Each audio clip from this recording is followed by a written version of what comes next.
at our industry and the capabilities that we've built, particularly over the last 10 years, but even over the last 20 years, I think you'll find that we've invested very heavily in this upper right-hand quadrant. The path to purchase is a phrase that we all hear all the time now, and there's some really sophisticated models for documenting that path.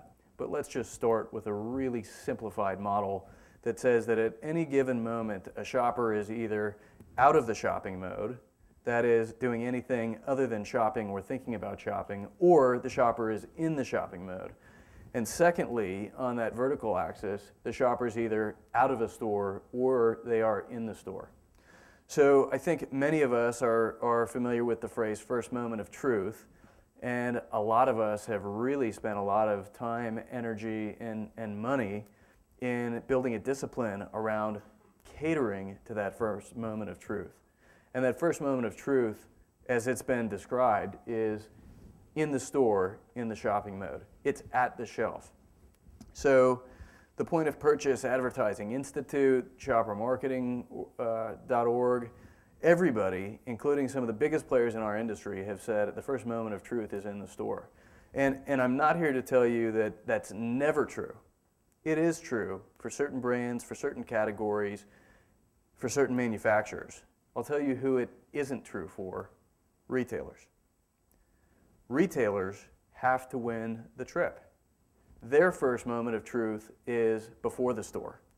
A retailer is always more focused on winning that trip and winning that shopper than they are on converting somebody. You know, I can have the best in-store marketing and merchandising in the world, but if I don't persuade you to come to my building, I lose. So think about where we've invested from a brand point of view. It's largely been in the store, in the mode, and it's been all about conversion. How do I attract the shopper through the building? How do I engage the shopper in my aisle? How do I convert that shopper to my category and my brand? And we've largely called that shopper marketing as an industry. So that lower right-hand part of this chart is before the store. The shopper's in the mode, they're thinking about where to buy something or even what to buy, but they aren't yet in the store. And so for the retailer, that's all about trip capture.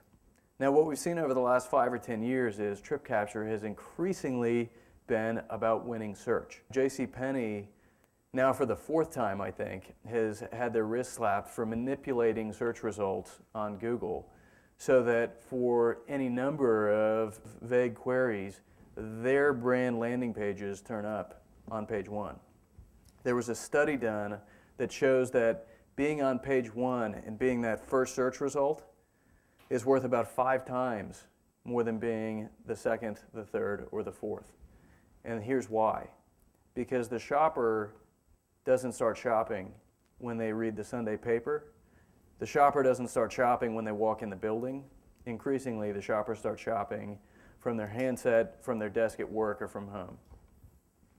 So as retailers and brands have sort of organized around that fact, they've built what many would call an e-commerce capability. And as you think about this phase of the path to purchase where it's pre-store and it's pre-shopping mode, it's really what we might call consumer marketing. But a lot of the emphasis there has been on what we would describe as digital marketing.